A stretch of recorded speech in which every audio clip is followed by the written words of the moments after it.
美国国会山股神们跑赢 S&P 500的事情呢，你们应该都听说了。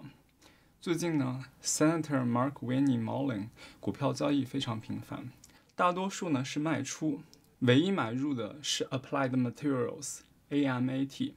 如果我们继续深挖，在2024年呢，议员 Marjorie Taylor Greene、John Boozman、Tommy Tuberville 都买了 AMAT。那为什么这家公司呢，忽然就在国会山红了呢？当然，本频道不谈股价，不是投资建议。股市有风险呢，投资千万要谨慎。回到 AMAT， 它是一家芯片上游厂家，2024年呢开始大力投资 lobbying。要知道呢，在这之前 ，AMAT 呢已经超过10年没有花钱在 lobbying 上了。那这个钱到底花在了哪里呢？当然是 The CHIPS Act 法案。共2800亿美金来支持美国本土的芯片产业建设，但是呢，当初因为某种原因 ，AMAT 呢并没有被包含在这个法案里。有趣的是呢，如果你要查询一下到底是谁起草了 The CHIPS Act 这个芯片法案，是 Senate Environment and Public Works 参议院环境与公共工程部门。你们猜谁在这个部门里面呢？我猜你们都猜对了，没错。正是 Mark Winnie 本人，还有前面提到的 John Boozman， 这样一边给国家起草芯片法案来指导这2800亿的公共拨款，一边个人呢又投资有可能拿到拨款合同的芯片公司，这几乎是把 Inside Trading 写在脑门上了。那 Applied Materials 值不值得投资呢？当然老规矩呢，我们不谈股价，不谈投资时机，我们可以看看 Applied Materials 的财报基本盘。在 AMAT 长达102页的 SEC filing 里呢，最重要的当然是3大表了：损益表、现金流量表和资产负债表。如果你和我一样也读不了长串的数字，那这里呢，我已经把3大表提取重点并翻译过来可视化了。这是一项算是复杂和耗时的工程。如果各位投资人想要看到更多不同公司的财报内容的深度解析呢，可以考虑关注我们的频道。这张表呢看似复杂，其实呢非常的直观。首先呢，红绿色部分呢是损益表 （Income Statement）。不同的公司呢有时候会有不同的叫法，比如 Apple 呢会叫这个表叫做 Consolidated Statement of Operations。其实呢它是一个东西。首先看收入和毛利率，270亿美金的收入呢，说明 AMAT 呢已经是一个颇具规模的企业了。而且相较芯片行业20%到40%的平均毛利率呢 ，AMAT 近50%的毛利率，已经是非常亮眼的了。而且近3年来呢，也保持了高的水平。插播知识点：毛利率呢等于毛利润除以收入，可以用来衡量一家企业的营业能力和成本控制的能力。毛利率较高的时候呢，说明呢 AMAT 呢它有一个比较强的定价能力。运营费用里呢，大部分用在了研发，这当然也是芯片行业的一个特点。30亿美金的研发费用呢，已经是非常可观了。当然比不上我们耳熟能详的像三星啊、英伟达、苹果这些科技巨头。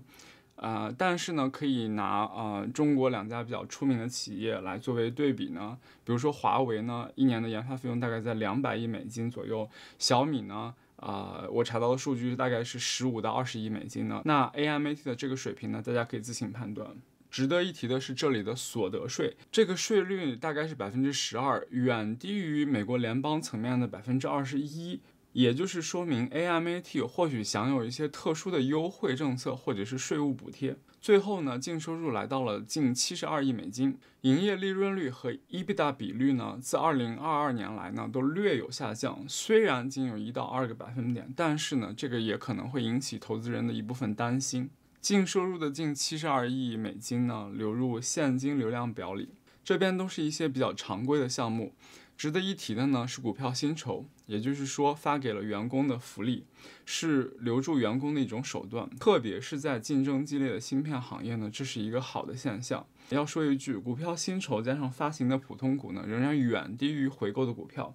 对于投资人和拿到股票薪酬的员工来说呢，这都是一件好事。所有经营活动提供的现金流呢，在这里一分为3，一部分去投资，主要是厂房、物业和设备。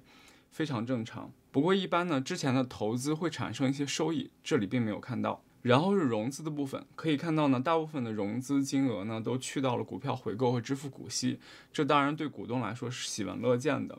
而且呢，这里呢也没有像可口可乐一样的把几乎所有的现金流都用来了回购和支付股息，不留一点点给现金净变动。AMAT 在这里呢还是保留了一部分现金用来流入资产负债表，这个看起来呢也都非常的合理。现金变动净额来到资产负债表，可以看到流动资产比流动负债呢是 2.5 倍，也就是说 AMAT 呢完全有能力支付和付清流动负债。插播一个知识点啊，流动比率呢是等于流动资产除以流动负债，流动比率一般是在1到2之间呢，就说明这家企业有合理的偿还短期债务的能力。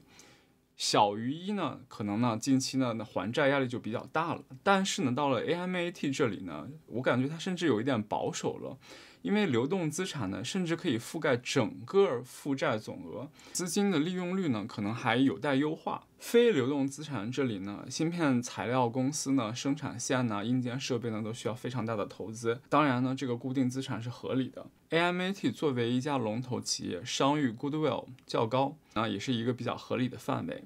总负债的部分呢 ，AMAT 完全有能力支付，前面说过了，这里没有任何问题。然后呢，到达了权益总额，也就是说，其实我们投资人买股票的时候呢，其实买的是这个总额的一个部分。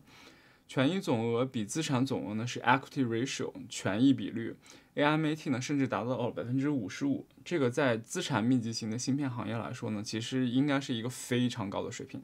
综上所述，2024年 AMAT 财务报表呢可以说是比较强健的。当然呢，所处的芯片行业风云变化，而且财报呢只是一家公司的一个方面。本视频呢不是投资建议，目前呢本团队也没有 AMAT 的相关持股关系。切记，股市有风险，投资需谨慎。花任何钱的时候呢，首先自己应该先做好功课。好了，和气生财，源远流长，我们下期再见。